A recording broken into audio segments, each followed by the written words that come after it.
James Turner for the untouchable true school sports. Let's go, baby. Bow! Be careful what you wish for because it can become a reality. Yeah.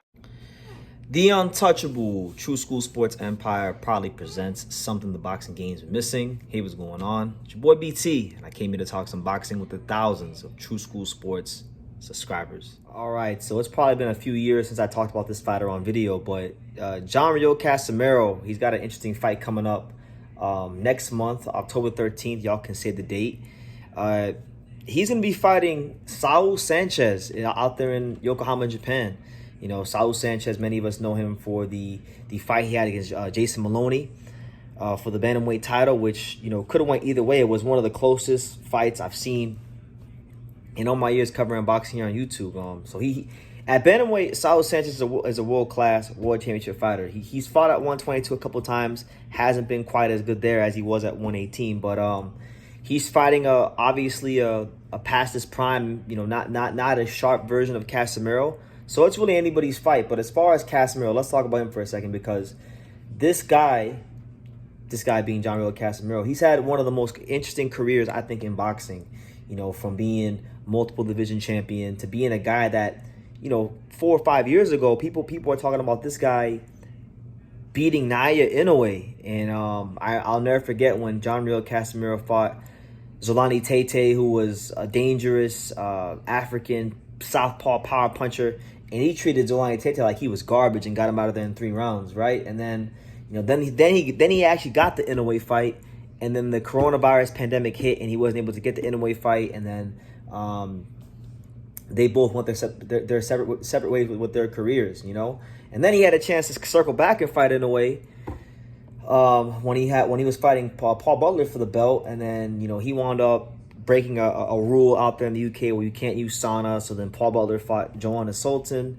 Butler beats Sultan. Butler gets the Inoue fight. So it's unfortunate. That's the payday in the fight that got away for Casimero. I'm not really sure what's left of his career, to be honest. You know, he signed with this promotional company not too long ago called Treasure Boxing Promotions, and they're out there in Japan, I believe. And that's where he's at. You know, Casimero at this moment in time, if you want to know where he's at rankings wise, if he's ranked anywhere, he's number 8 at 122 in the WBC. He's number, let me see, is he ranked in the WBA? He's not ranked in the WBA. He's ranked 11th in the IBF, and he's ranked number 5 in the WBO. So he's actually ranked across 3 of the 4 governing organizations at 122. And we know 122 is a division where, you know, Inoue in the next year or so could probably vacate all the titles, and those belts will fragment. So I think, believe it or not, I think Riel Casimero will get a chance to become a champion at 122 and win a vacant belt. But he can't get there if he don't go ahead and beat Saul Sanchez. So it'll be a good fight. Casimero is not as slick and as explosive as he was 5 years ago when he fought Tete, or when he was fighting these guys like back then. Still explosive, still can hit you, still could knock you out if you're not careful. But I'm looking forward to seeing the explosiveness and the gunslinging of Casimero against the more intelligent pressure style of a guy like Saul Sanchez. I think it'll make for a good fight.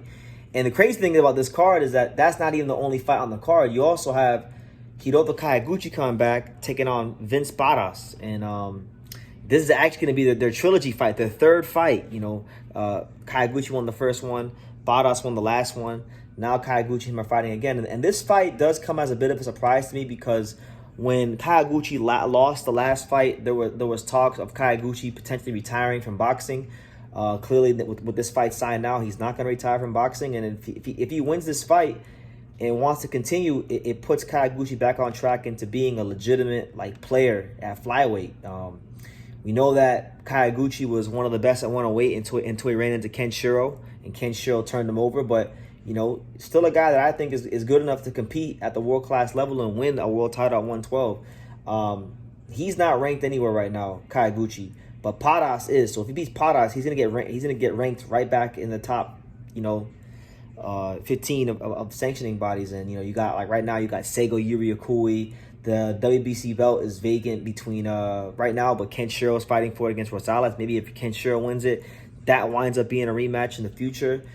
Angel Ayala holds the IBF, and Anthony Olas Quagga has the WBO. So a lot of attractive fights in the weight class for Kyoguchi, but he has to get past Vince Paras, who really and truthfully completely penetrated the high guard style of Kyoguchi, outworked him, and made him look like he had lost a step. You know, Kyoguchi wasn't quite the sharp, intelligent high guard fighter that we're accustomed to seeing in that fight, and Paras exploited him. So really interesting card. I'm not sure how the hell I'm gonna be able to watch this card. I'll probably have to get a VPN, but two really intriguing fights. Riel Casimero taking out a guy that was a top flight bantamweight, moving up to 122 in efforts to, you know, get a good name on his resume and get close to a title shot at 122. And if Saul Sanchez could beat Casimero, now he's on the fast track towards a world title at 122. Maybe he's not a 180 pounder anymore. He'll have some tough decisions to make if he wins this fight, but that's a really good fight right there. And then Paras versus Kyoguchi, the trilogy fight. Either Paras is gonna beat Kyoguchi and move on to bigger and better things and challenge for a world title his damn self, or Kyoguchi's gonna, you know, put this to bed and get back on track and show that he is. There's a reason why at one point in time he was one of the higher regarded fighters from Japan. So really good fight. You know, shout out to the fine folks at Treasure Boxing Promotions. This will be out in Yokohama, Japan. So yeah, I'll definitely be keeping my eyes peeled for it in October when it does happen, and looking forward to seeing what Casimero can do at 122. And mind you, look, he is at 122. Him and Inoue are in the same weight class. So all I'm saying is this: if he does have a crazy performance, we know Inoue has stated that he may just go ahead and stay at 122 longer than a year. You know, he may stay for 2 years. Don't ever rule out Inoue coming back to this fight, because one thing about it is that fight in Japan, and just in general between the Filipinos and the Japanese boxing community here on YouTube, I've seen it.